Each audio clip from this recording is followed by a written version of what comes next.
man dama jàpp ni du par exemple nit ki bu mun a wax en français nay wax ci wolof parce que pour man sax loolu day fausser le débat le véritable débat mooy niveau bi parce que Pape Samba dafa souligner dañ ko dénk un ministère très stratégique Sénégal ñun amuñu dëgg la am na ñenn ñu am complexe wu langue française mais ñu ci bari amuñu sa complexe ñun ñu ngi nii on est des journalistes ay jamono ci ginnaaw journaliste bu génnee école du nangu def des émissions en wolof journaliste du nangu def sa production en wolof mais suñu génération ñun décomplexé nañ loolu tu sors dans une grande école da ngay génn def journalisme en wolof di présenter en wolof di def say chronique en wolof donc fi que nit ñi bëgg a yóbbu que ñenn ñi koy critiquer dañu complexé non non complexé loolu Sénégal weesu nañ ko en tout cas du génération bii nii li tax ma ne débat bi ñenn ñi ko bëgg a yóbbu foofu dañu bëgg a fausser le débat mooy problème bi mooy c'est une question de niveau c'est-à-dire un ministre par exemple dañ lay indil ay documents parfois qui concernent des aspects très stratégiques parfois même survie wu dëkk ba sax da ciy nekk nga war ko lire war a def say bilan war a participer à des réunions war di def des validations war sax di signer te pour signer ministère du ñëw rek signer da ngay lire léegi est-ce que yow tu sais lire et comprendre loolu mooy problème d'aucuns vont dire que non peut-être am na niveau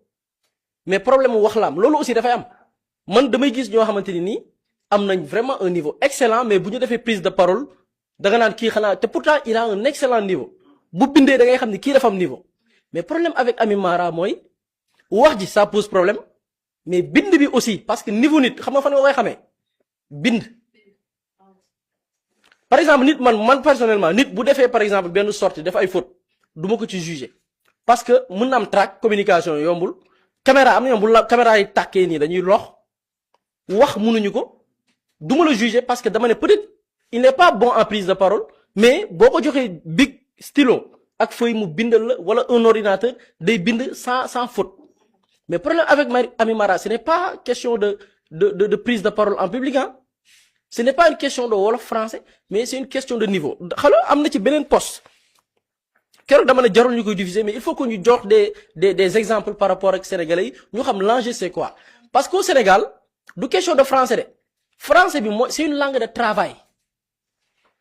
langue française moom la ñuy liggéey au niveau de l'administration langue française ci la ñuy lire pour comprendre ci la ñuy jëlee des décisions moo tax c'est très important ki ñuy dénk ndomba tànk mu maîtriser ko pour certaines prises de décision ñu bañ ko ci nax léegi dañ jël niveau bi le 31 juillet 2025 ci compte Ami Mara compte personnel bokkul ak sa page actuellement lii Ami Mara moo ko bind 31 juillet atum 2025 mu ne dafay fàttaliku mu ne maa ngi fàttaliku le 31 juillet 2023 notre leader Ousmane Sonko place sous mandat de dépôt première nuit tu vois première nuit xam nga lii c'est un problème de niveau du question de langue de problème bu niveau la première nuit à la prison de Sébikotane il y a pas de ponctuation déjà entre Sébikotane et quelques minutes waroon na am une ponctuation c'est-à-dire que tu marques une pause point tu commences ta phrase mu def quelques minutes plus tard gis nga plus tard bi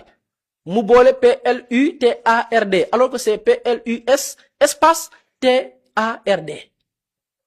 mu jël taqale ko xam nga lii c'est une question lii du question de français c'est une question de niveau mu ñëwaat le ministre de l'Intérieur Antoine Diome sort le communiqué dans laquelle boo defee accord bi entre communiqué ak dans laquelle on n'utilise pas le féminin laquelle parce que dafay accordé wu ak le communiqué le masculin mu ñëwaat on peut lire la dissolution du parti xoolal du parti on dit un parti politique il y a une partie muy pàcc am un parti politique muy ab mbootaayu politique mu jëm dans du parti passé mu def PARTIE alors que c'est parti avec I seulement point mu ne ce jour-là nous avons pleuré terminaison ES alors qu'on dit nous avons pleuré accent aigu point oui mais un ANS yokku ci S te jaru ko woon plus tard ba xam nga fay mën nga jàpp ni dafa yàkkam di woon di bind mais da nga gis ni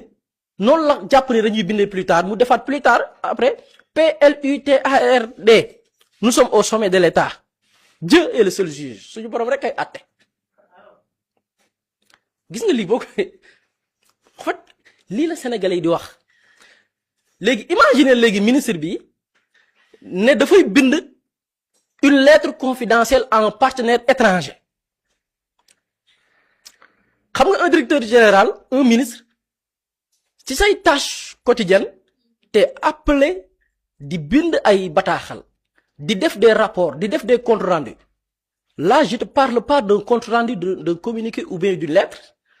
mais benn texte boo xamante ni peut-être boo ko doon corriger 4 à 3 phrases la wala au maximum 5 phrases elle a fait des tas de fautes bu nit ñi di wax lii moo tax ñuy wax ñun on a amuñu complexe ci baatu français sama classe gi par exemple tey dañuy dem sax pour jàngi li ñuy regretter mooy la ñu déggul olof torop dem di ko jàngiwaat mën koo wax mën koo bind donc amuñu ñun suñu problème du français bi mais c'est une langue de travail officielle muy ñu koy utiliser dans les services administratifs lii la sénégalais di wax c'est-à-dire que bu ñu amee ce genre de personne ci ay ministères yu stratégique ministre bi naka lay lire rapport bu ko benn chef de service bëggee nax wala benn direction boo xam ne dafa rattaché wu ak ministère am facile nga nax ko automatiquement kenn mën na ko nax dans l'exercice de ses fonctions ñu ñëw signaloo ko loo xam ne xamu ko parce que mënul lire pour comprendre lii nag xam nga lu muy poser en fait du question de communication soxlawul ko accompagner ci communication non